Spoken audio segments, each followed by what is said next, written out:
অফিসে নিজের ডেস্কে বসে বসে ঝিমোচ্ছে রাজ্য। মাথার ওপর ক্যাশ ক্যাশ শব্দে সিলিং ফ্যানটি ক্রমাগত ঘুরে চলেছে। সব কিছুই সে ঠাহর করতে পারছে, কিন্তু চোখ মেলে দেখতে পারছে না। এমন এক অবস্থা যেন কোনো সজাগ কিন্তু দৃষ্টি অবরোধ। শরীরের হঠাৎ এমন দুরবস্থা হবার কারণ কোনোভাবেই খুঁজে পাচ্ছে না সে। হঠাৎই এক গাদা ফাইল টেবিলের ওপর শব্দ করে বাড়ি মেরে রেখে তেরিখে মেজাজে কটমট করতে করতে বেনজির আশফি বলে উঠলেন, অফিস কি ঘুম পাড়ার জায়গা? এখানে টাকা দিয়ে সরকার কি বিশ্রামাগার খুলেছেন? খারুশ কমান্ডারের গর্জনে কোনো মতে চোখ মেলে তাকালো রাজ্য। এরপর ধীরে কণ্ঠে বলে উঠল, আসলে স্যার, আজকে হঠাৎই খুব খারাপ লাগছে, তাই। রাজ্যকে কথা শেষ করতে না দিয়েই অগ্নিমূর্তি ধারণ করে বেনজির আশফি বলে উঠলেন, দায়িত্ব নিয়েছ রাঘব বোয়াল ধরার, কিন্তু জালে এখন একটা চুনো পুঁটি পর্যন্ত তুলতে পারোনি। কিন্তু এক্সকিউজ দেবার বেলায় কথার বাহার সাজিয়ে বসে থাকো। কমান্ডারের এমন মিসবিহেভেই রাজ্য মনে অনেকটাই কষ্ট পেয়ে মিইয়ে যাওয়া কণ্ঠে বলে উঠল, স্যার, আমার শরীরটা না ভীষণ দুর্বল। আমার কিছুদিন ছুটি প্রয়োজন। ছুটির কথা বলতেই রাগে লাল হয়ে গেলেন বেনজির আশফি। রাজ্যকে উদ্দেশ্য করে গম্ভীর কণ্ঠে বলে উঠলেন, ছুটি কি মামুর বাড়ির আবদার? চাইলে আর পেয়ে গেলে। ছুটি নিয়ে ঘরে বসে থাকলে রোহিতা চৌধুরীর কেস সলভড কে করবে? তোমার বাপ? রাজ্য টলমল চোখে অপরাধীর ন্যায় বলে উঠল, স্যার, আমি সত্যি বলছি, আমার ছুটি খুব প্রয়োজন। রাজ্যকে কথা শেষ করতে না দিয়েই হাতের ইশারায় রাজ্যকে চুপ করতে বলে একটা পেপার এগিয়ে গজগজ করতে করতে বলে উঠলেন, সিটি হাসপাতালে গিয়ে রোহিতা চৌধুরীর জবানবন্দি নিয়ে অজ্ঞাত লোকটির খোঁজ আজকের মধ্যে জানাবে আমাকে। উপর থেকে প্রেশার আছে। মেয়েটির বাবার ক্ষমতা তোমাকে চোখে আঙুল দিয়ে দেখানোর প্রয়োজন মনে করছি না। এখন আমার সামনে থেকে যাও, তোমার চেহারা দেখতে ইচ্ছে করছে না। কমান্ডারের এমন কুৎসিত জঘন্য আচরণে রাজ্যের চোখ থেকে গাল বেয়ে পানি মুক্ত দানার মতো 2 ফোঁটা জল গড়িয়ে পড়ল। 2 হাতের উল্টো পিঠে সেই জল মুছে প্রয়োজনীয় ডকুমেন্টস মোবাইলে ক্যাপচার করে বেরিয়ে গেল। পার্কিং লটে এসে নিজের বাইকের সামনে দাঁড়িয়ে আছে রাজ্য, আর মনে মনে ভাবছে, শরীরের যে অবস্থা, কোনোভাবেই এই মুহূর্তে বাইক কন্ট্রোল করা সম্ভব না। তার চেয়ে একটা ক্যাব বুক করে যাওয়াই ভালো হবে। আপন ভাবনা ভেবে অফিসের সামনের মেরিন রোডে গিয়ে দাঁড়ালো। কিছুক্ষণ পায়চারি করেও সেখানে কোনো গাড়ি দেখতে পেল না সে। এরপর উবার থেকে একটা ট্যাক্সি নিয়ে ছুটে চলল সিটি হসপিটালের উদ্দেশ্যে। ভাইয়া, এতটা নিষ্ঠুর তুমি হইও না প্লিজ। আমার যুবরাজ এই বাড়ি ছেড়ে চলে গেলে আমি দম বন্ধ হয়ে মারা যাব। ও আমার অন্ধের জ্যোষ্ঠী। তোমার দুটো পায়ে পড়ে ভাইয়া, আমাকে ছেলেহারা করো না প্লিজ। সাদাব শাহিরের ব্যক্তিগত কক্ষে সামিনা সাদাব শাহিরের হাতে পায়ে ধরে কেঁদে কেঁদে যুবরাজকে এই বাড়ি থেকে বের করে না দেবার জন্য অনুরোধ করে যাচ্ছে সমানে। কিন্তু সাদাব শাহির তার এক কথায় অনড়। হয় যুবরাজ সারেন্ডার করবে, না হয় এই বাড়ি ছেড়ে বেরিয়ে যাবে। সামিনা কাঁদতে কাঁদতে এক পর্যায়ে বলে উঠলেন, যেহেতু তুমি তোমার সিদ্ধান্তে অনড়, তাহলে জেনে রেখো, যুবরাজ এই বাড়িতে না থাকলে আমিও থাকবো না ভাইয়া। যেই বাড়িতে আমার ছেলের জায়গা হবে না, সেই বাড়িতে বসে বসে আমার আরাম আয়েশ করার কোনো প্রশ্নই আসে না। সাদাব শাহির এবার নড়ে চড়ে উঠলেন। সামিনার দিকে অসহায় দৃষ্টি প্রয়োগ করে বলে উঠলেন, মাতৃস্নেহে এতটাই অন্ধ হয়ে গিয়েছিস তুই? কোনটা ভুল কোনটা সঠিক সেটাও বুঝতে পারছিস না? সাদাব শাহিরের এমন প্রশ্নবালে ফ্লোর ছেড়ে উঠে দাঁড়ালেন সামিনা। এরপর নিজের চোখের গড়িয়ে পড়া জলের ধারা 2 হাতের করপুটে মুছে আহত কণ্ঠে বলে উঠলেন, ওকে আমি আমার সবটুকু দিয়েই বড় করেছিলাম ভাইয়া। আমি ছিলাম ওর বন্ধু, আমি ওর মা। ওর মনের জমানো সকল কথা নির্দ্বিধায় খুলে বলতো আমাকে। শুধু তাই নয়, যুবরাজ যখন নিউ ইয়র্ক হসপিটালে কার্ডিওলজিস্ট হিসেবে জয়েন করে, তখনও ও আমার আঁচলের তলেই ছিল। যুবরাজ কতটা হাসি খুশি, উচ্ছল, প্রাণবন্ত, সাদাসিধে ছিল, এটা নতুন করে তোমাকে বলার প্রয়োজন মনে করছি না। হঠাৎই ছেলেটা তার ডাক্তারি পেশা ছেড়ে কেন নিউ ইয়র্কে একজন ইতালিয়ান স্টুডেন্টকে খুন করে পুলিশের কাছে স্যারেন্ডার না করে দেশে ফিরে এলো, এটা আমিও জানি না। আমি বারবার যুবরাজকে জিজ্ঞেস করেছি সেই ঘটনা। ও আমাকে বারবার একই কথা বলেছে। আমি না মারলেও আইনের আওতায় আনলে ওর ফাঁসি হতো। কিন্তু এত লম্বা প্রসিডিউর আমার পছন্দ না।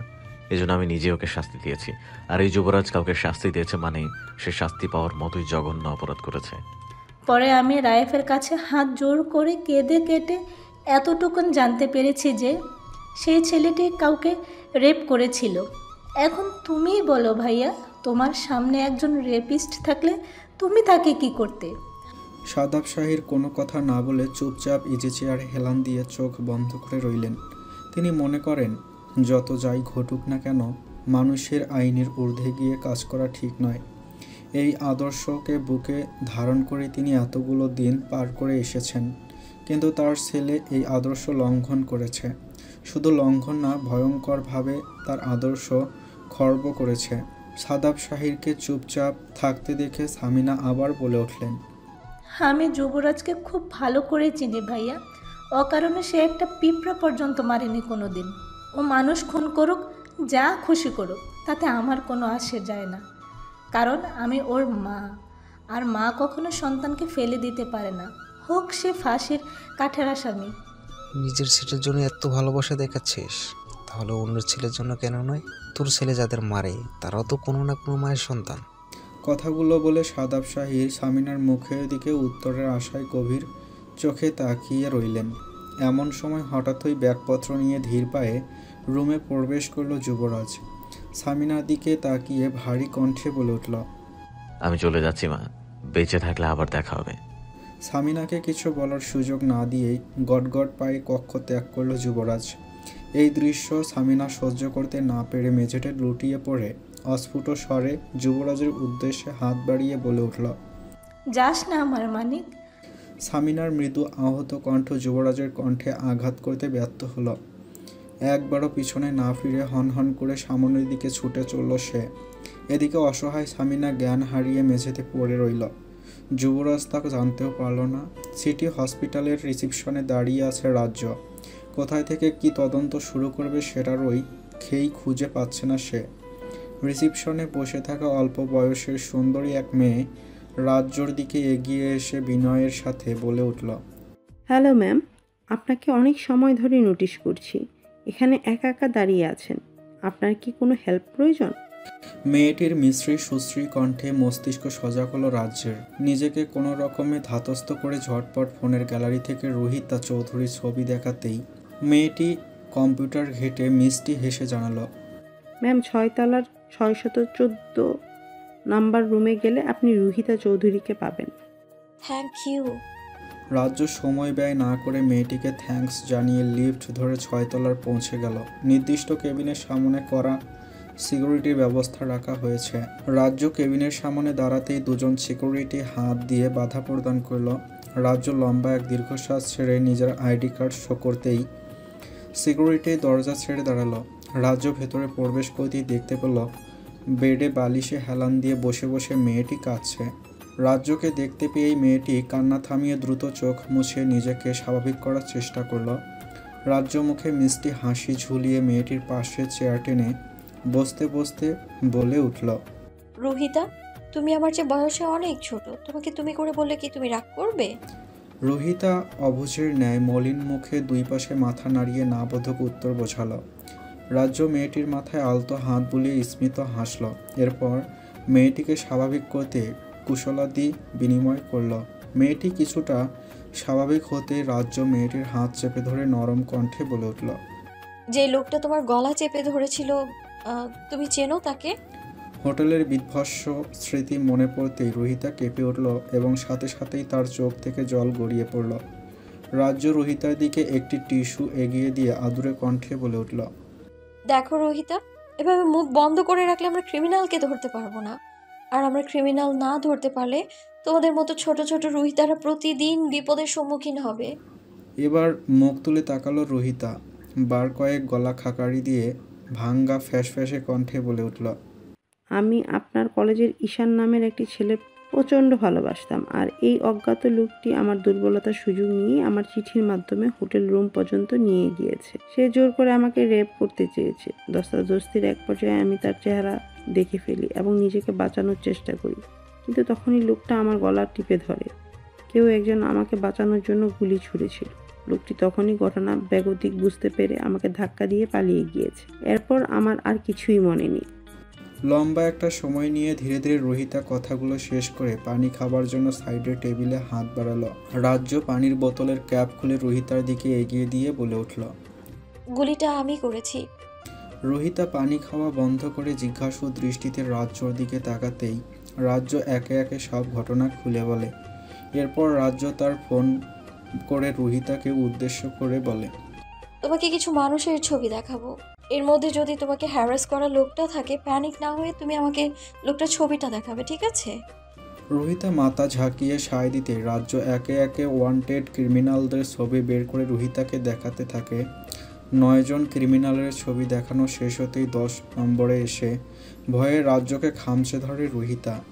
রোহিতার আচরণে রাজ্য বুঝে যায় এটাই সেই কালপ্রিট। রাজ্য কিছুক্ষণ মৌন থেকে রোহিতাকে বলে উঠল, একটা লাস্ট কোশ্চেন করবো তোমায়। কোশ্চেনটা, ঈশান কোথায় আছে এখন, তুমি কি জানো? রোহিতা অশ্রুসিক্ত নয়নে মাথা দুলিয়ে বলে উঠল, এই ঘটনার আরও 1 সপ্তাহ আগে থেকে ঈশানকে আমি কলেজে দেখিনি।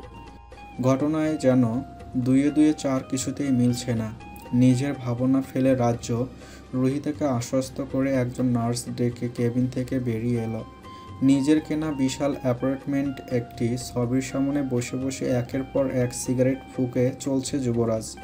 সিগারেটের স্বাদও আজকাল বিষাক্ত তিতকুটে লাগছে তার কাছে। মুখের তিতকুটে ভাব দূর করতে সিগারেট ফেলে ফ্রিজ থেকে একটি বিয়ারের ক্যান বের করে সিপি খুলে চুমুক বসালো। প্রথম চুমুকেই পাঞ্চে স্বাদে চোখ মুখ কুঁচকে এলো যুবরাজের। সব কিছুই আজকে তার কাছে বেস্বাদ, তিতকুটে লাগছে। আমার এই তিতকুটে জীবন রাজ্যকে বড্ড প্রয়োজন। একমাত্র রাজ্যই পারবে আমার লাইফের সকল তিক্ততা দূর করে মধু ছড়াতে। নিজেকে স্বাভাবিক করার জন্য রুম থেকে বেরিয়ে থাই গ্লাসের দরজা ঠেলে খোলা ব্যালকনিতে এসে চেয়ার টেনে ঠেসে দিয়ে বসে দ্বিতীয় চুমুক বসালো যুবরাজ। বার কয়েক চুমুক দিয়ে রাগে ফুঁসে ওঠে হাতের করপুটে দুমড়ে মুচড়ে ধরল বিয়ারের ক্যানটি। উপচে পড়া বিয়ারে যুবরাজের গায়ের পোশাক ভিজে গেল। সেদিকে খেয়াল না দিয়ে দাঁতে দাঁত চেপে যুবরাজ বলে উঠল, তোর হালুয়া আমি টাইট করে ফেলবো বেনজির আশফি। তুই আমার বউয়ের চোখের জল ছড়িয়েছিস। তোর হাত ভেঙে যদি আমি গলায় না ঝুলিয়েছি তবে আমার নামও মির্জা আবওয়াইজ শাহির যুবরাজ না। Just wait and watch. পুরো সোয়াট অফিস জুড়ে পিনপত নীরবতা বিরাজমান। সিলিং ফ্যানের ক্যাশ ক্যাশ শব্দ আর কম্পিউটার কিবোর্ড টাইপের খটখট শব্দ ছাড়া সকল কিছুই নিস্তব্ধ। রাজ্য আর দেরি না করে অফিসে এসেছে।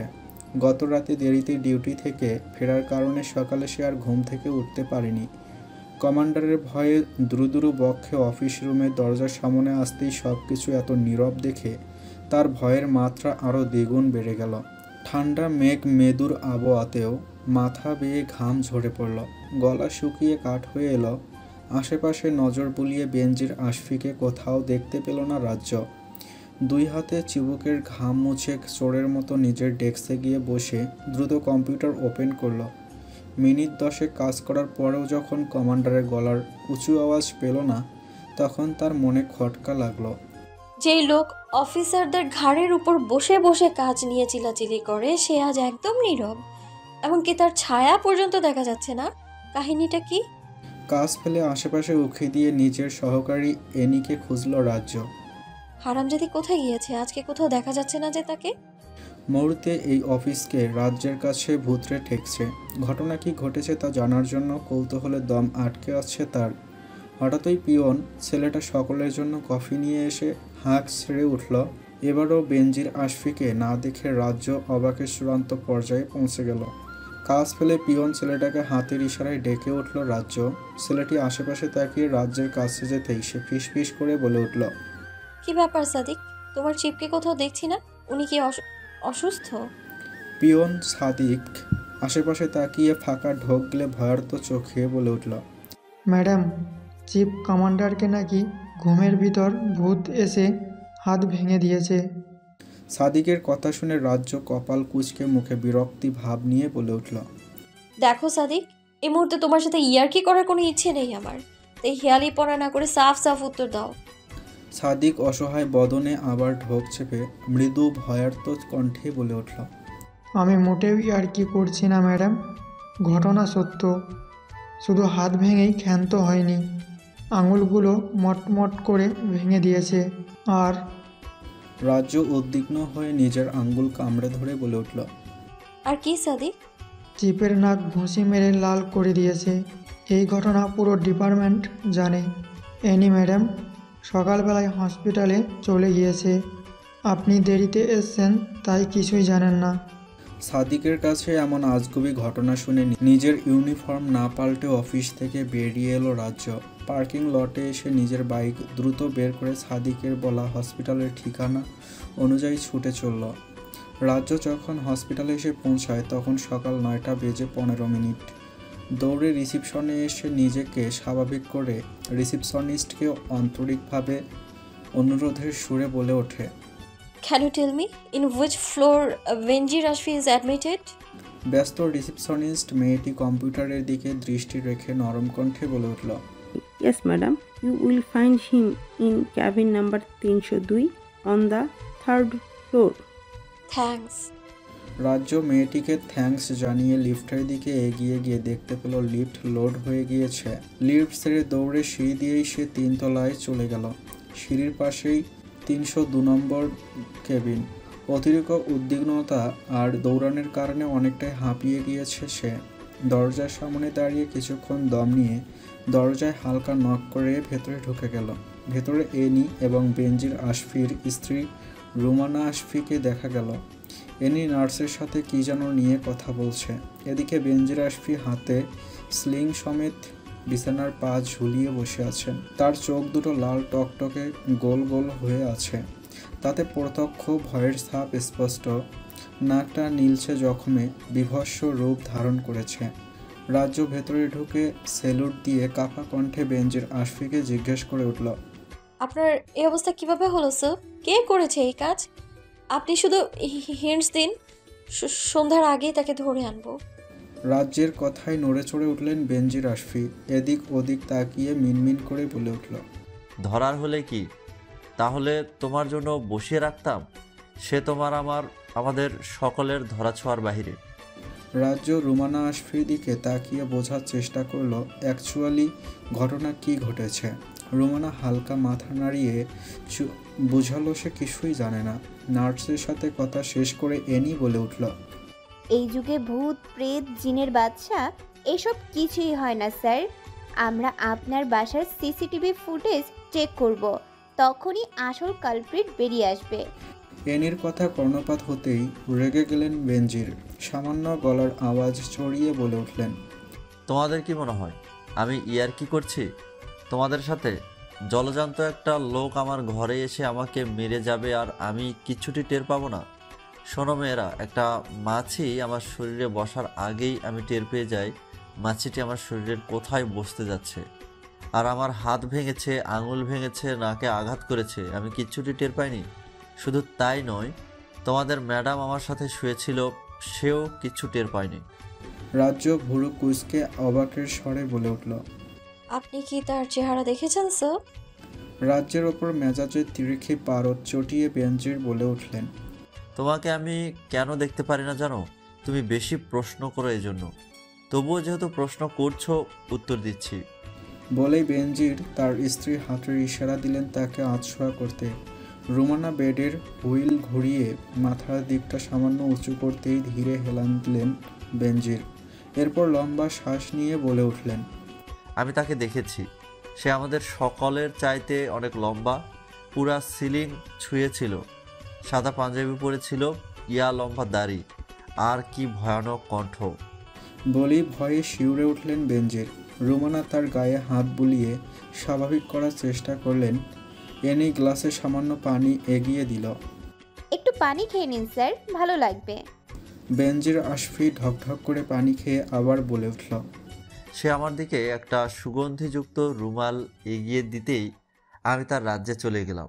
সে আমাকে অনেক হুঙ্কার দিয়ে হুমকি ধামকি দিয়েছেন, সেগুলো আবার কাউকে বলতেও নিষেধ করেছে। তবুও তোমাদের প্রশ্নের কারণে আমাকে মুখ খুলতে হলো। আর একটাও প্রশ্ন করলে আমি তোমাদের দুজনকেই ক্রস ফায়ার করব।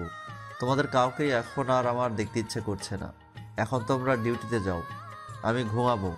আমার কিছু ভালো লাগছে না। এনি আর রাজ্য রুমানার দিকে অসহায় নজরে তাকাতেই রুমানা নিরুপায় হয়ে বসে রইল। আর কোনো বাক্য বিনিময় না করে কেবিন থেকে বেরিয়ে এলো রাজ্য আর এনি। বাইরে বের হতেই হো হো করে হেসে উঠল এনি। আর যাই বলিস, যেই করেছে এই কাজ বেশ করেছে, খুব বার বেড়েছিল, একদম উচিত শিক্ষা হয়েছে। এনির হাসি দেখে অবাক হয়ে এনির পানে তাকিয়ে রইল রাজ্য। এনিকে কোনো মতে থামিয়ে ধীর কণ্ঠে বলে উঠল, আরে আস্তে হাস, চারপাশে অনেক রোগী আছে তো।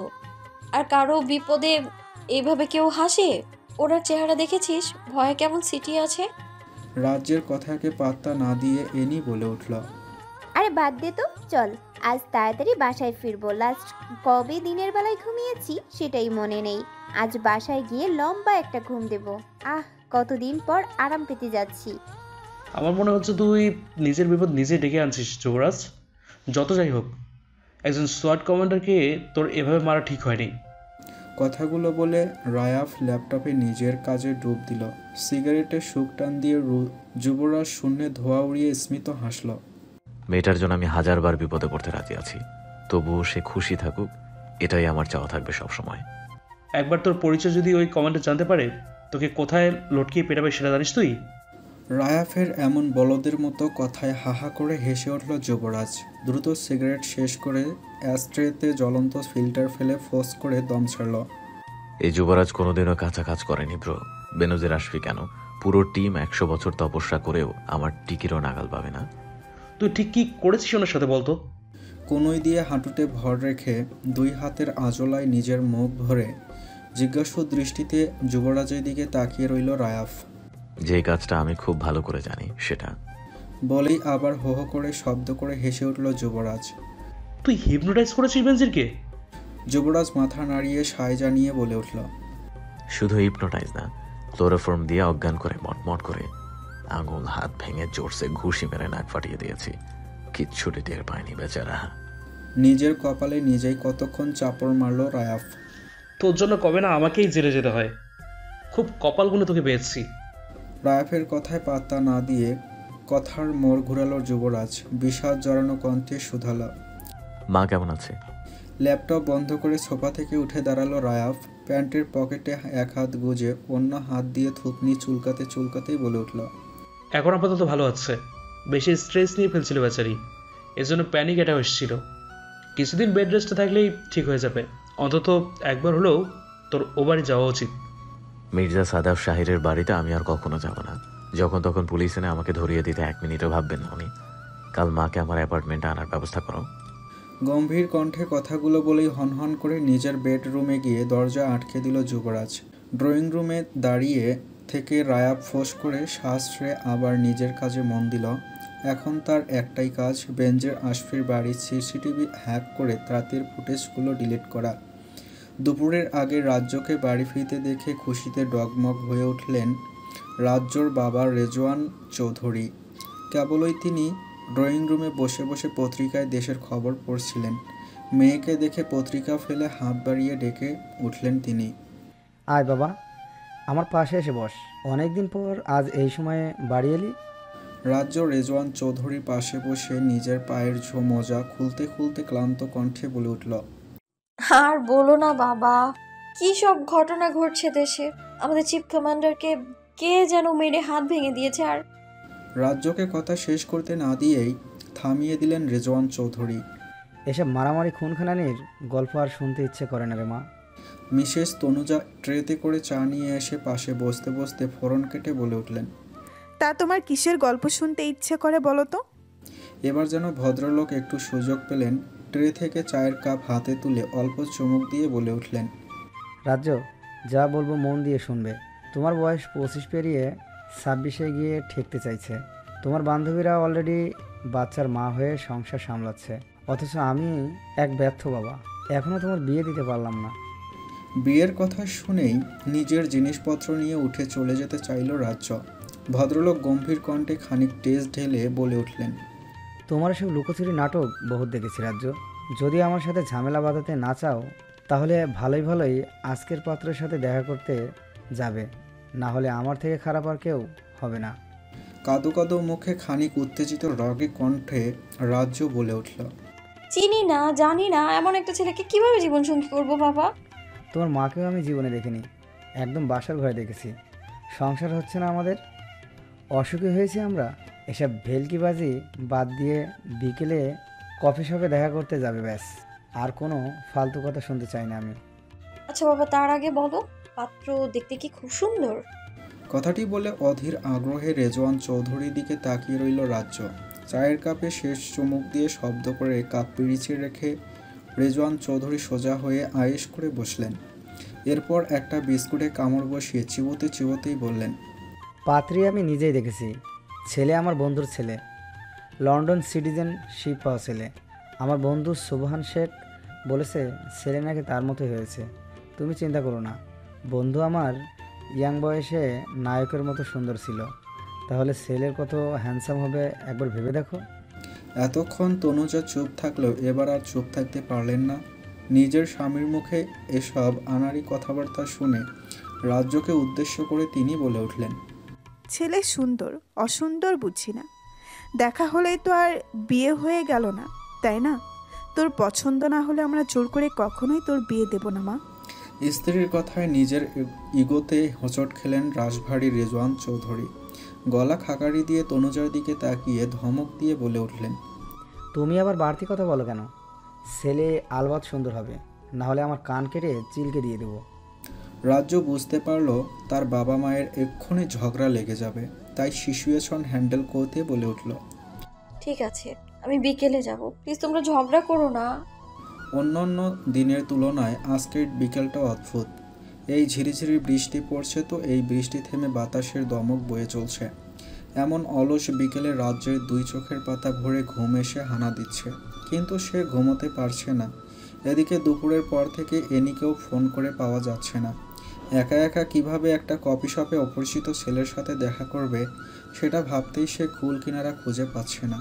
সব মিলিয়ে রাজ্য আরামের বদলে অশান্তিজনক এক বিকেল পার করছে।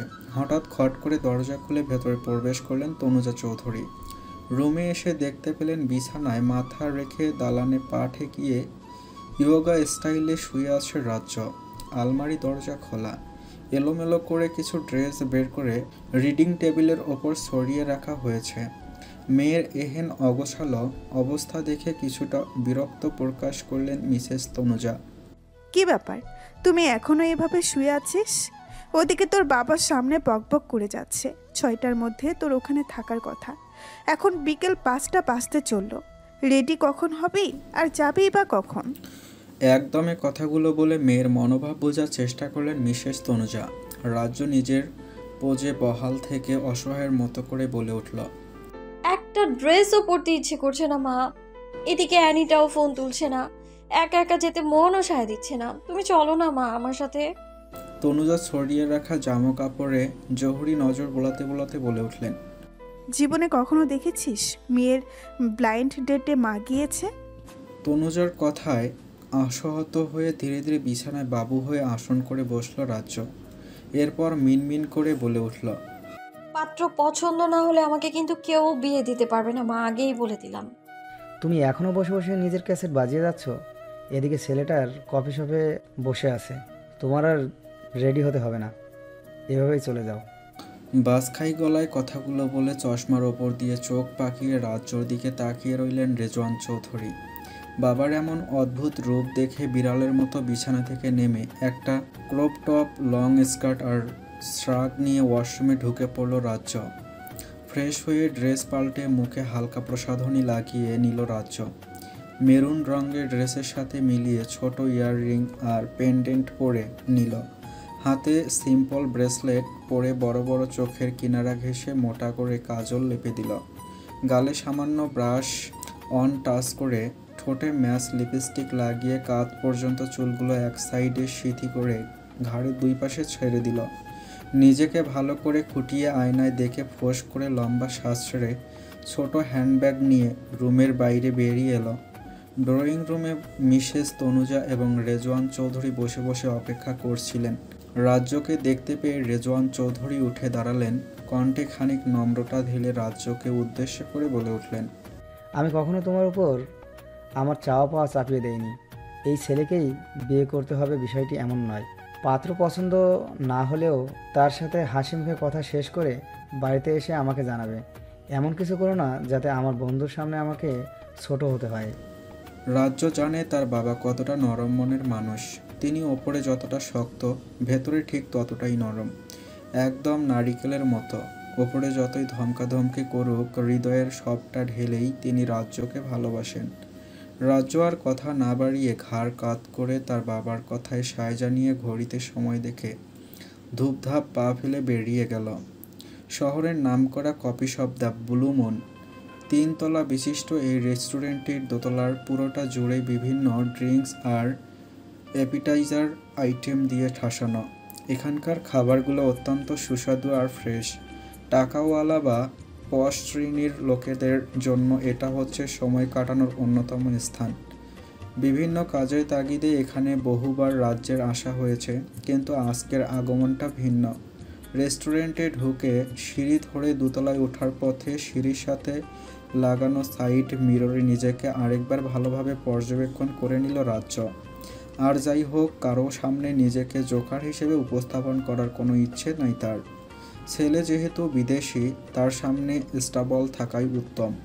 মনে মনে নিজেকে সাহস জুগিয়ে কাচের পুশ করা দরজা ঠেলে ভেতরে প্রবেশ করল রাজ্য। নিজেদের জন্য রিজার্ভকৃত টেবিলের দিকে নজর দিতেই চোখ কোঠর ছেড়ে বেরিয়ে আসার উপক্রম। মুহূর্তেই ফিনফিনে পাতলা ঠোঁট দুটো কিঞ্চিত ফাঁক হয়ে বুকের জমানো কথা গলার কাছে এসে আটকে রইল। নিজের চোখে অবিশ্বাস করে নিজের হাতে নিজেই চিমটি কেটে ব্যথায় উদ্ভট শব্দ করে উঠল। ওই মা! চোখ দুটো কষলে পিটপিট করে দৃষ্টি সাফ করে আবার সেই টেবিলের দিকে নজর দিল। কালো কুসকুসে এক নাইজেরিয়ান বসে বসে ফোন ঘাঁটছে সেই টেবিলে। কালোর চোটে তার গাল দুটো চকচক করছে, সাথে টাক মাথাখানাও। সারা শরীর হাতড়ে 20 কেজি মাংসও পাওয়া যাবে না, তার মধ্যে বড় বড় বাঁকানো গোঁফ। ছেলেটির এমন রূপে নিশের সেন্স হারালো রাজ্য।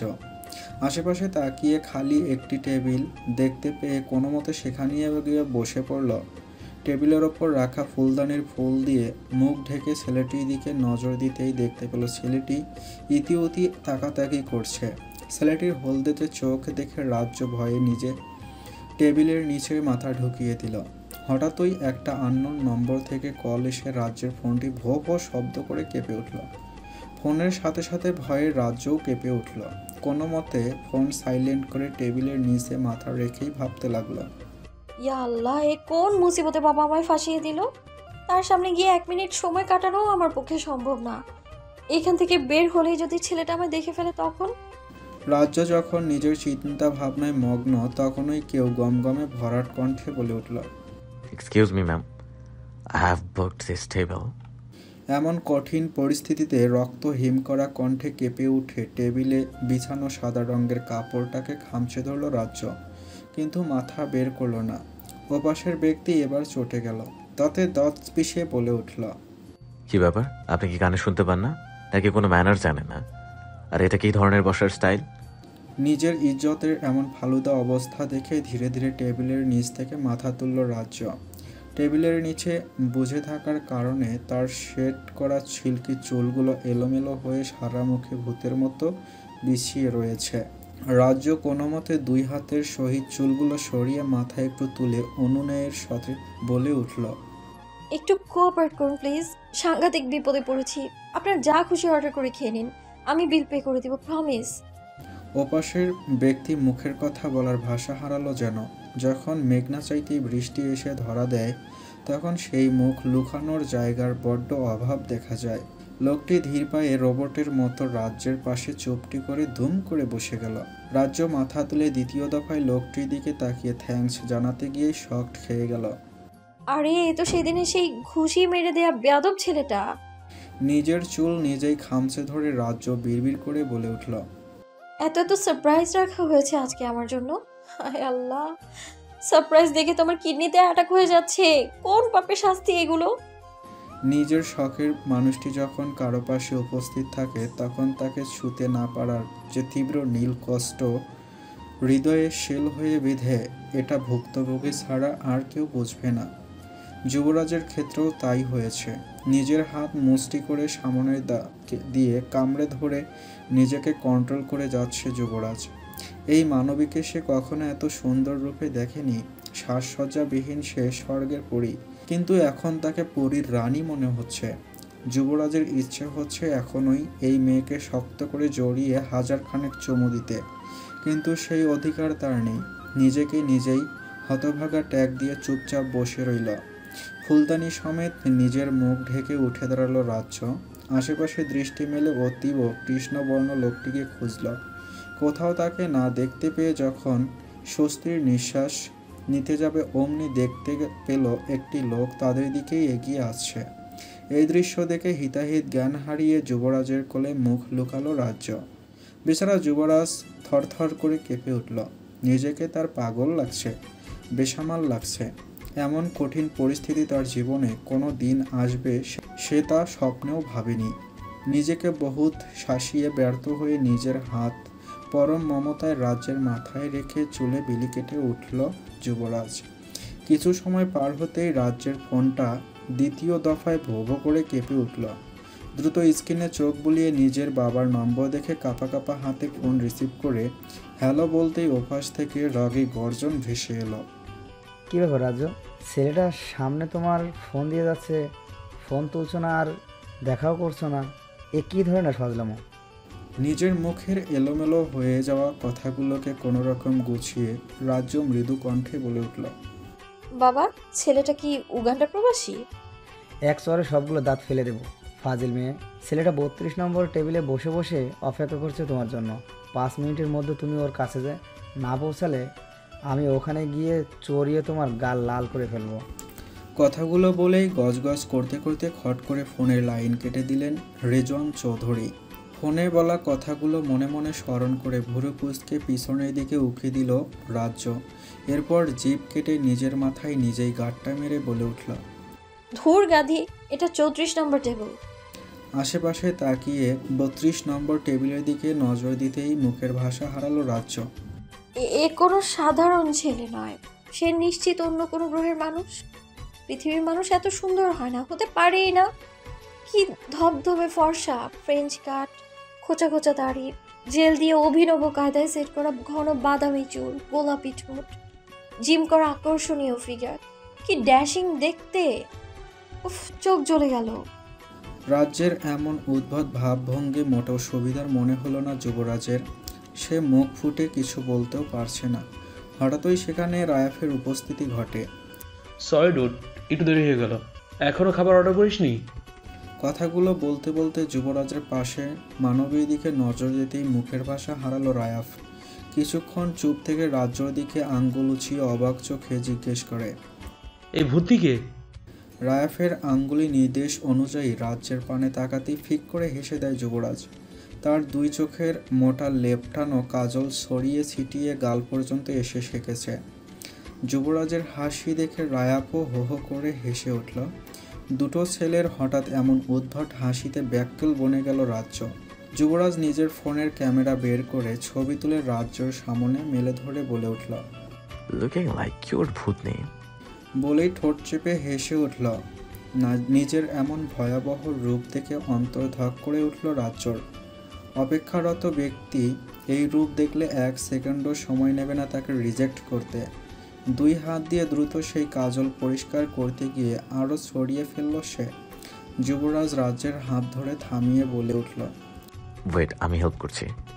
টেবিলের ওপর থাকা টিস্যু হোল্ডার থেকে টিস্যু নিয়ে আলতো হাতে রাজ্যর থুতনিতে চেপে ধরে ধীরে ধীরে কাজল মোছার কাজে লেগে গেল যুবরাজ। এই প্রথম রাজ্য যুবরাজের দিকে ভালোভাবে দৃষ্টি মেলে তাকালো। চকচকে ফর্সা ক্লিন শেভে মুখটিতে যেন রাজ্যের মায়া। বাদামি মণি যুক্ত চোখ দুটো কাউকে বশীভূত করার জন্যই যথেষ্ট।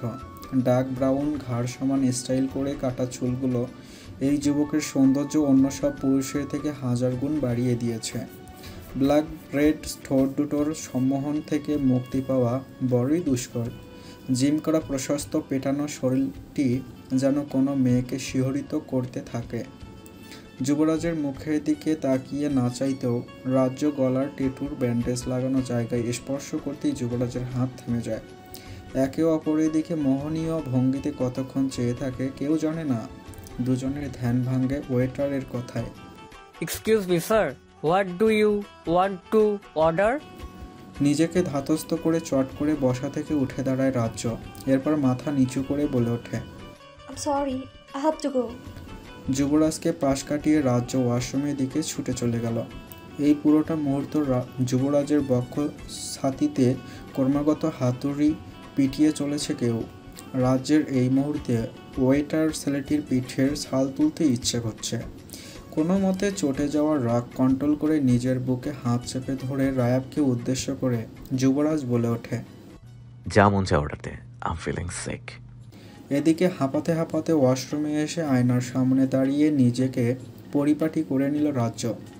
যুবরাজের চোখে দৃষ্টি মেলানোর পর থেকে কোনো কিছুই তার ভালো লাগছে না। নিজের মনের সাথে যুদ্ধ করে পুনরায় নিজেকে গুছিয়ে 32 নম্বর টেবিলের দিকে হাঁটা দিল সে। সামনের দিকে তাকিয়ে দৃঢ় মনে হেঁটে চলছে রাজ্য। সেই দৃষ্টি অনুসরণ করে রাজ্যের গন্তব্য শেষ হতেই দাঁড়িয়ে গেল যুবরাজ। স্টেক কাটার চাকু হাতে নিয়ে নিজের সর্বস্ব শক্তি দিয়ে চেপে ধরে আহত হিংস্র বাঘের ন্যায় আর্তনাদ করে বলে উঠল, Sherham Fayaz. Excuse me, I'm sorry for late. চেয়ারে বসে অপেক্ষারত যুবক রিনরিনে মিষ্টি কণ্ঠকে অনুসরণ করে ফোনের স্ক্রিন থেকে দৃষ্টি সরিয়ে মাথা তুলল। সামনে দাঁড়ানো অসাধারণ সুন্দরী মানবীকে দেখে মুহূর্তেই ব্যবধানে হার্টবিট মিস করল। পুরো মস্তিষ্ক ফাঁকা মনে হলো যুবকের কাছে। বুকে জমানো দল পাকানো উচ্ছ্বাসগুলো আন্দোলন করে বাইরে বেরিয়ে আসার জন্য ভেতরে খুব পীড়া দিতে লাগলো। রাজ্য যুবকের এমন চাহনিতে ভড়কে গিয়ে খুব খুব করে কেসে উঠল। সম্বিত ফিরে পেল যুবক। হাতের ফোন টেবিলে রেখে মুখে প্রশস্ত হাসি ঝুলিয়ে দ্রুত দাঁড়িয়ে পাশে রাখা বিশাল লাল গোলাপের তোড়া এগিয়ে দিল। Thanks for coming here, I am very happy to see you. Rajya সংকোচের সহিত ফুলের তোড়া হাতে নিয়ে মাথা ঝুঁকিয়ে থ্যাঙ্কস জানালো। আপনি মনে হয় অনেকক্ষণ ধরে অপেক্ষা করছিলেন আমার জন্য। আমি আসলে রাজ্যকে কথা শেষ করতে না দিয়ে নিজের চেয়ার ছেড়ে বাইরে বেরিয়ে এলো যুবকটি। রাজ্যের পিছনে দাঁড়িয়ে রাজ্যের জন্য বরাদ্দকৃত চেয়ার টেনে হাতের নির্দেশে অমায়িক হেসে বলল, আপনি রিল্যাক্স হয়ে বসুন, আমি বেশি সময় ধরে অপেক্ষা করছিলাম না। আর সুন্দরীদের জন্য একটু একটু অপেক্ষা করলে সেরকম কোনো কষ্ট হয় না। রাজ্য বুঝতে পারল বিদেশি ঝানু মাল, খুবই দক্ষ সকল বিষয়ে, ফ্লার্টিং লেভেলে প্রশংসার দাবিদার। ছেলেটি মুখে মিষ্টি হাসি ঝুলিয়ে রাজ্যর দিকে নিজের পেশিবহল হাতটি বাড়ালো। Anyway, I am Sherham Faiyaz, you can call me only Sherham. Rajya দ্বিধান্বিত হয়ে নিজের হাত মেলে হালকা শেরহামের হাত ছুঁয়ে সাথে সাথেই সরিয়ে নিল। আমার নাম রাজ্য। শেরহাম রাজ্যের পরিচয় পর্বের নাম শুনে আরেকটু বিগলিত হাসল। এরপর টেবিলে রাখা মেনু কার্ডের দিকে নজর বুলাতে বুলাতে হুট করে রাজ্যর দিকে দৃষ্টি মেলে কণ্ঠ খানিকটা খাদে ফেলে বলল, শেরহামের মানে জানেন? বোকার মতো মাথা ডানে বামে নাড়িয়ে নাবোধক ইঙ্গিত দিল। শেরহাম মেনু কার্ড রাজ্যের দিকে ঘুরিয়ে একটু মস্করার স্বরেই বলে উঠল, শেরহাম মানে হচ্ছে রাজা, আর রাজার কাজ নিশ্চয়ই জানেন মিস রেহনুমা, রাবাব রাজ্য। শেরহামের মুখে নিজের পুরো নাম শুনে কিছুটা অবাক হলো রাজ্য। শেরহামের চোখে চোখ রাখল। মিনিট খানেক অপচয় করার পরেও যে সেরকম কিছুই উদ্ঘাটন করা গেল না তার চোখের মনি থেকে। রাজ্যের কাছে মনে হলো লোকটির চোখ দুটো গোলক ধাঁধা, বই কি আর কিছুই নয়। দেখে মনে হয় সব প্রশ্নের উত্তর পাওয়া যাবে, কিন্তু প্রবেশ করলেই গোলক ধাঁধার চক্করে নির্ঘাত মৃত্যু। শেরহাম রাজ্যের মতিগতি বুঝল কিনা কে জানে। রাজ্যের পানে নেশাক্ত চোখে তাকিয়ে কণ্ঠে খানিক নম্রতা ঢেলেই বলল, চলুন কিছু খেয়ে নেওয়া যাক, খালি মুখে কথা বলতে পানসে পানসে ফিল হচ্ছে। শেরহামের হাত থেকে মেনু কার্ড নিয়ে কিছুক্ষণ তাতে চোখ বুলালো রাজ্য। বেছে বেছে নিজের জন্য একটা আইসট আমেরিকানো আর একটা স্যান্ডউইচ অর্ডার করে শেরহামের দিকে এগিয়ে দিল। মুচকি হেসে মেনু কার্ডটি নিয়ে শেরহাম খুবই চিন্তিত হয়ে কিছু একটা খুঁজে চলল। শেরহামের চিন্তিত মুখ রাজ্যের মনে উদ্বিগ্নতা সৃষ্টি করল। আপনাকে অনেক চিন্তিত লাগছে মিস্টার শেরহাম ফাইয়াজ। আপনি কি খুঁজছেন এভাবে মেনু কার্ডে? দেখছি সবচেয়ে তিতকুটে কোন আইটেমটা রয়েছে এদের। তিক্ত স্বাদ দিয়ে কি করবেন আপনি? আপনার মিষ্টতা কতটুকু তা পরিমাপ করব মিস রাজ্য। ওয়েটার রাজ্যের অর্ডারকৃত খাবার সামনে সার্ভ করতেই এক সিপ কফি মুখে তুলে মাথা নিচু করে আনমনে কিছু ভেবে চলল সে। ওই ঠোঁট, ওই চোখ আমার অনেক পরিচিত। কোথাও কোনোভাবে শিহরণ জাগানো ঠোঁটগুলো আমার ছুঁয়েছে, কিন্তু কোথায় এত আন্তরিকভাবে দেখা হয়েছিল আমাদের? রাজ্যের ভাবনার ছেদন হলো শেরহামের আঙ্গুলের তুড়িতে। কি ব্যাপার, সামনে রাজা সাহেবকে পাত্তা না দিয়ে কার ভাবনায় মশগুল হয়েছেন? শেরহামকে যত দেখছে তত অবাক হচ্ছে রাজ্য। যে কোনো মেয়েকে সে এই মিষ্টি কথা বলে নিমিষেই পটিয়ে নিতে পারবে, কিন্তু তার এই রং ঢং যুক্ত কথা রাজ্যের মোটেও ভালো লাগছে না। তার মন মস্তিষ্ক জুড়ে শুধু ঘুরে বেড়াচ্ছে যুবরাজের মায়াবী মুখখানা।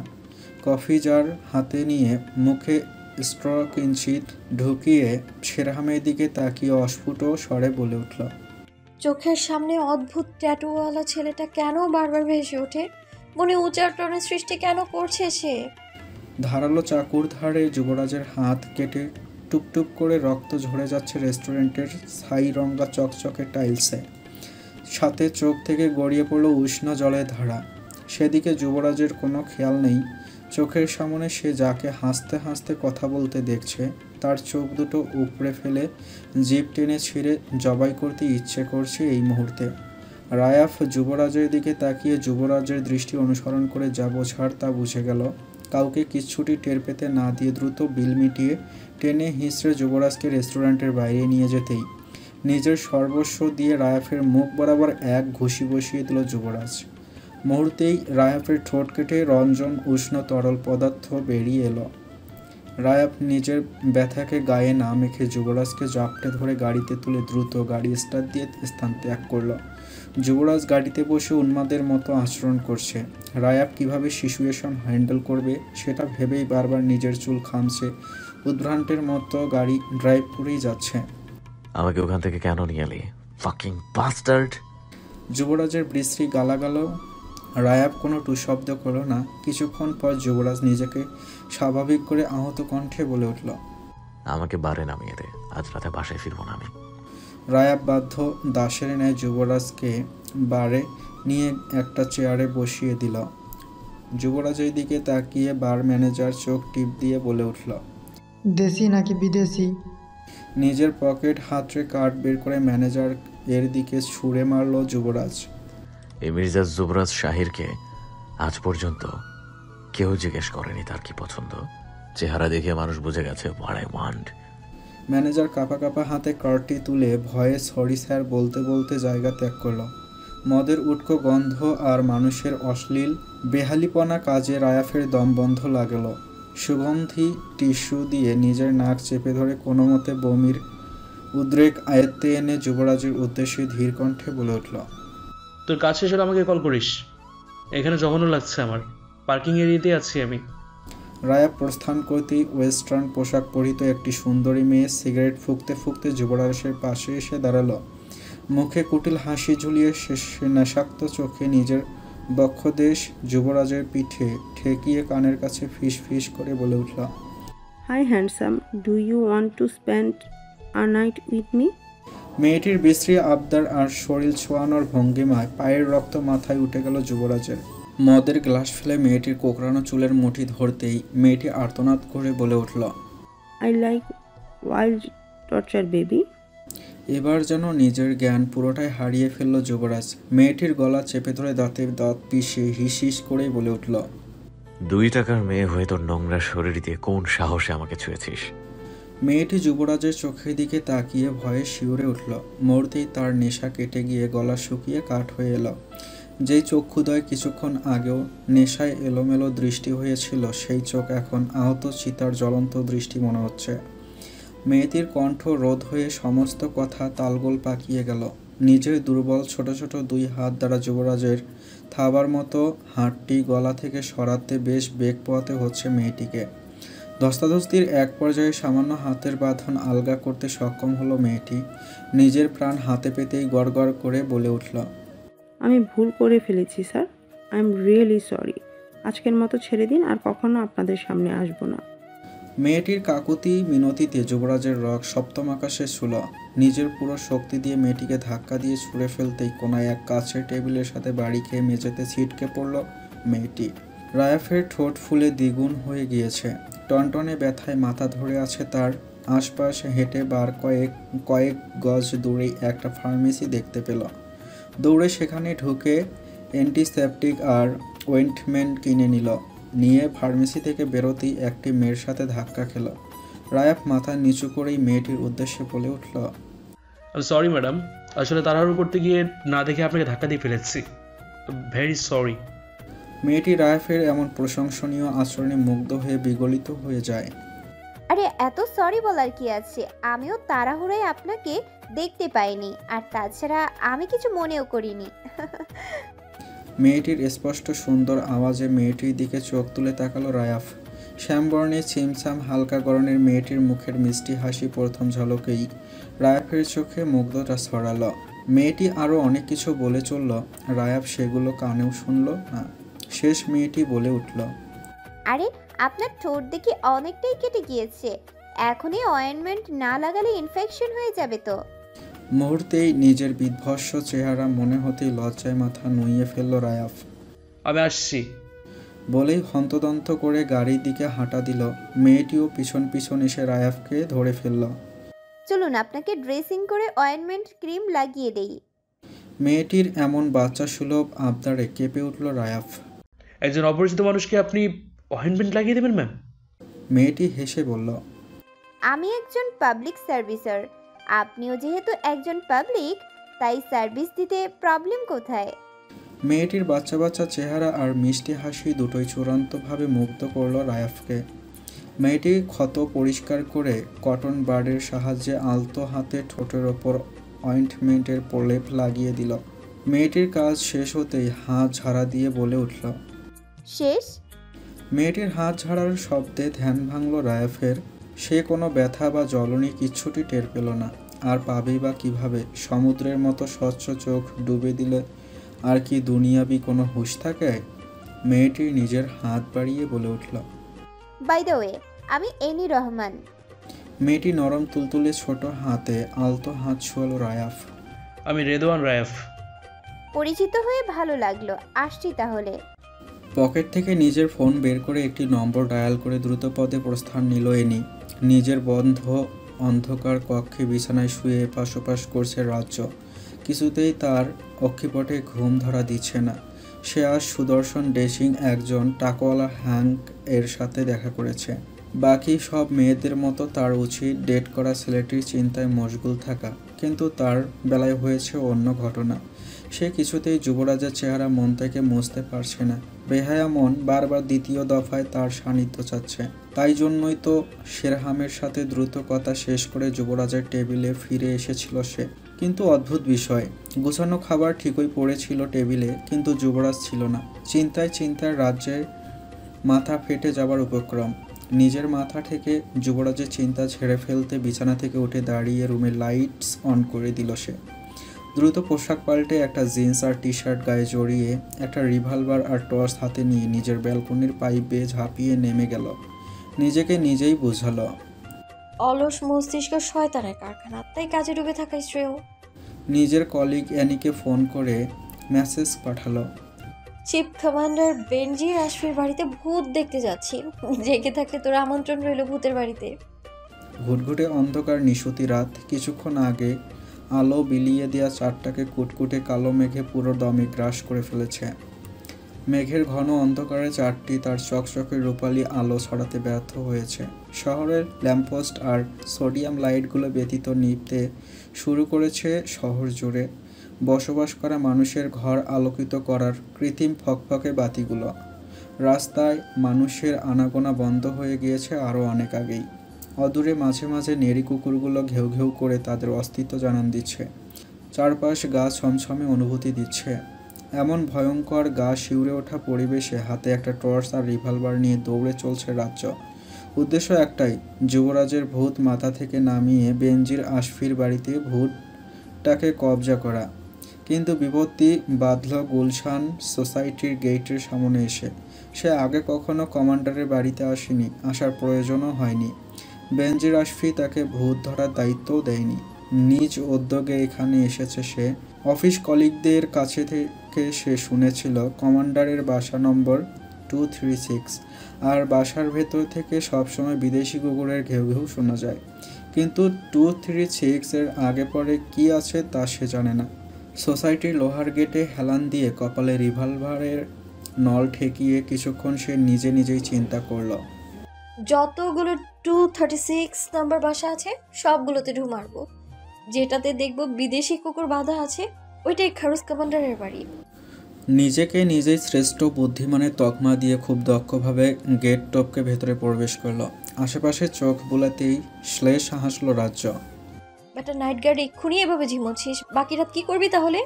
তাই তো বলি, ভূত এই গুলশান সোসাইটিতে কিভাবে ঢুকলো? নিষ্কর্মার দল কোথাকার। সময় ব্যয় না করে দ্রুত পথে হেঁটে খুঁজতে লাগলো 236 নম্বর বাসা। হঠাৎই একটি বাসার নম্বর প্লেট দেখে খুশিতে 32 পাটি দাঁত বেরিয়ে এলো তার। কিন্তু মুহূর্তেই সেই দাঁত ফিনফিনে পাতলা চিকন ঠোঁটের আড়ালে ঢাকা পড়ে গেল। কারণ বাসা নম্বর 236/A। তার মধ্যে গেটে দারোয়ান পাহারারত রয়েছে। সর্বকনিষ্ঠ আঙ্গুলি দিয়ে নিজের মাথা চুলকে দাঁত দিয়ে ঠোঁট কামড়ে ধরল রাজ্য। যত দূর জানি চিফ কমান্ডারের বাসার সামনে কোনো দারোয়ান নেই, আর বাসাটা নাকি খুবই নান্দনিক সৌন্দর্যে ভরপুর। এটা কোনোভাবে বেনজির আশফির বাসা হতে পারে না। এটা তো অ্যাপার্টমেন্ট কম ফ্যাক্টরি বেশি মনে হচ্ছে। হঠাৎ ওই বাসাটির দারোয়ান ভারী কি গলায় ডেকে উঠল। কে রে ওই হানে? লোকটির কাছে এত জবাবদিহিতা করার সময় রাজ্যের হাতে নেই, তাই দ্রুত কেটে পড়ে অন্য গলিতে ঢুকে গেল সে। গলির চারপাশে চোখ বোলাতেই অপূর্ব এক ভালো লাগায় ছেয়ে গেল তার মন। এই গলিটি অন্য সকল গলি থেকে আলাদা। এখানে একসাথে অনেকগুলো অ্যাপার্টমেন্টের জড়াজড়ি নেই, সেই সাথে প্রশস্ত চকচকে রাস্তা। পুরো এরিয়াটি ফাঁকা ফাঁকা, আর বাড়ির ডিজাইনগুলোও খুব সুন্দর। মনোরম এই গলিতে ঘুরতে ঘুরতে হঠাৎই রাজ্যের চোখ পড়ে যায় 15 তলা বিশিষ্ট একটি অ্যাপার্টমেন্টের নম্বর প্লেটের দিকে। সেখানে বড় বড় অক্ষর মিরর সাইন লোজার কাট অ্যাপার্টমেন্ট নম্বর 236/B লেখাটি চকচকে দ্রুতি ছড়াচ্ছে। অ্যাপার্টমেন্টটির সামনে বিশাল এরিয়া জুড়ে বাহারি দেশি বিদেশি ফুলের সুন্দর একটি গার্ডেন শোভাবর্ধন করেছে। না আছে পাহারাদার, না আছে কোনো কোলাহল। বাড়িটির নিচ থেকে ওপর পর্যন্ত চোখ বুলাতেই 8 তলার দিকে নজর দিতেই ক্ষীণ আলো চোখে লাগলো। সাথে কুকুরের অল্প ঘেউ ঘেউ কানে এলো।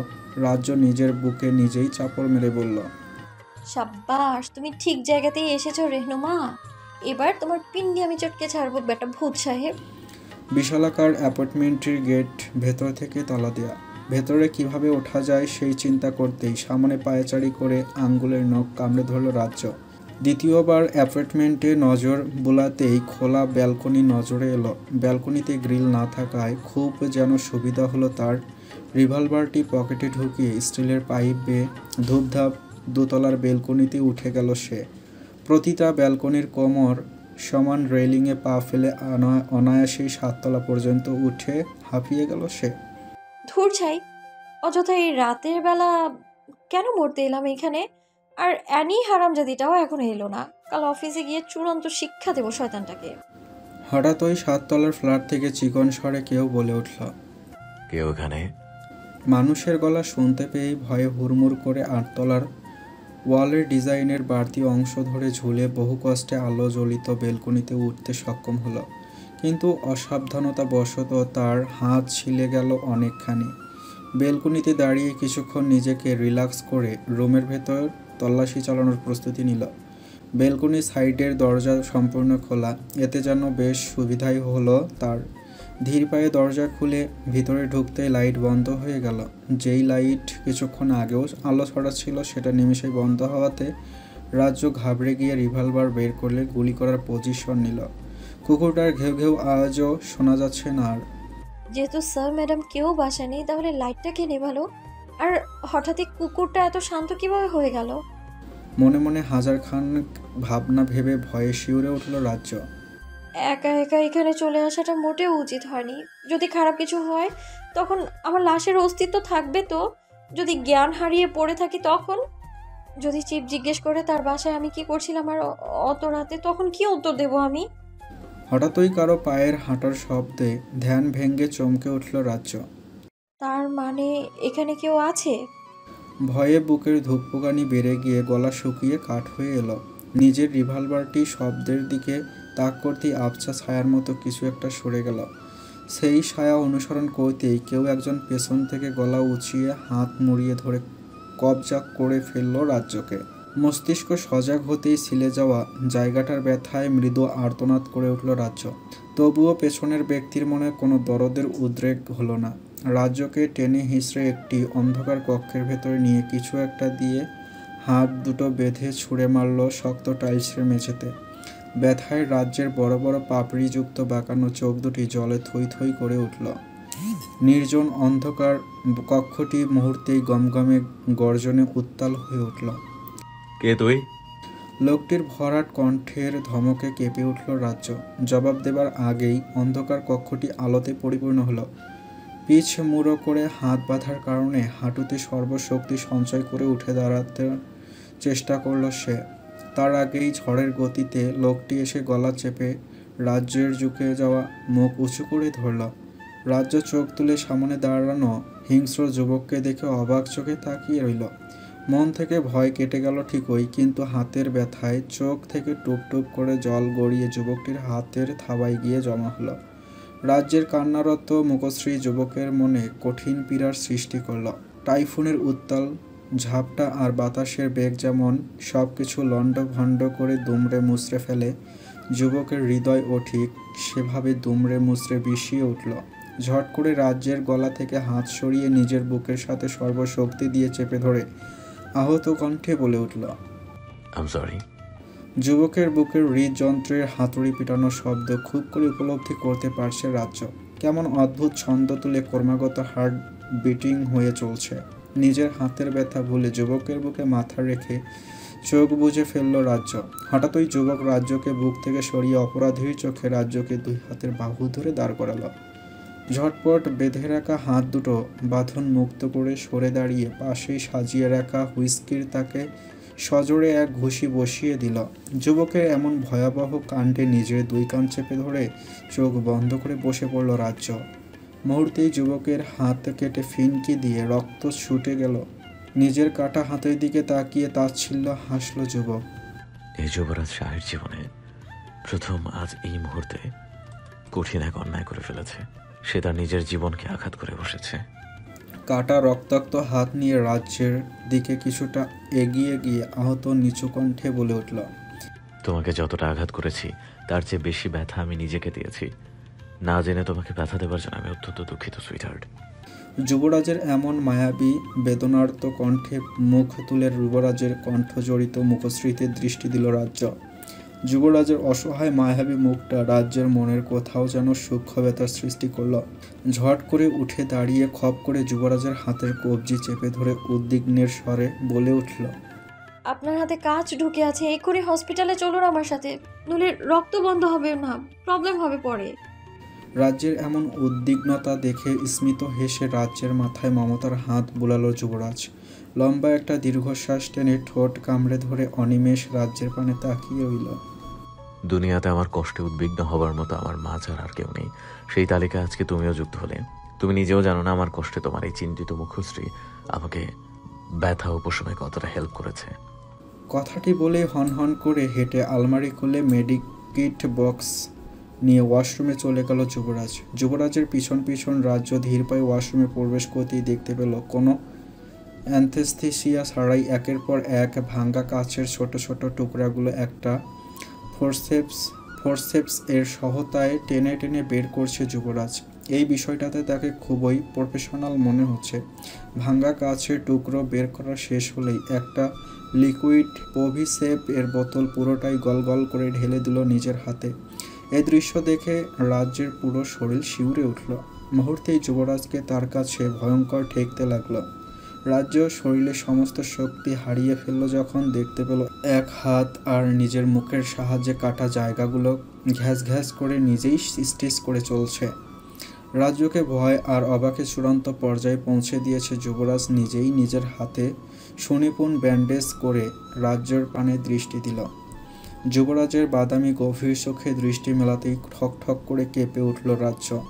যুবরাজকে তার দিকে এগোতে দেখে তার কমলার কেয়ার ন্যায় ঠোঁট দুটো শ্বেত প্রবাহের শীতের ন্যায় থরথর করে কাঁপতে লাগলো। তোমার হাতে চোট লেগেছে, চলো ড্রেসিং করে অয়েন্টমেন্ট লাগিয়ে দিই।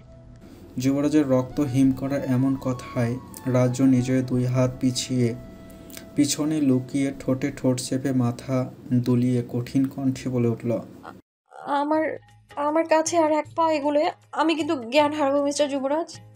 রাজ্যের মুখের এমন হুমকিতে প্রশস্ত হাসল যুবরাজ। আচ্ছা, জ্ঞান হারালে আমি আবার সেন্স ফেরাবো। মানুষকে অজ্ঞান করে হুঁশ ফেরানোই আমার কাজ। আমি একদম মজা করছি না, আমি আমি সত্যি আমার সেন্স হারাচ্ছি। জড়িয়ে যাওয়া কণ্ঠে কোনো মতে কথাটি বলে চুপচাপ দাঁড়িয়ে রইল রাজ্য। তেরামি করে রাজ্যের দিকে হাত বাড়িয়ে রাজ্যর হাত স্পর্শ করার আগেই যুবরাজের বুকে লুটিয়ে পড়ল রাজ্য। জ্ঞান হারানোর আগে অস্ফুট স্বরে যুবরাজের উদ্দেশ্যে বলে উঠল, হুঁশে ফিরলে আপনাকে আমি দেখে নিব মির্জা আবিয়াজ শাহির যুবরাজ।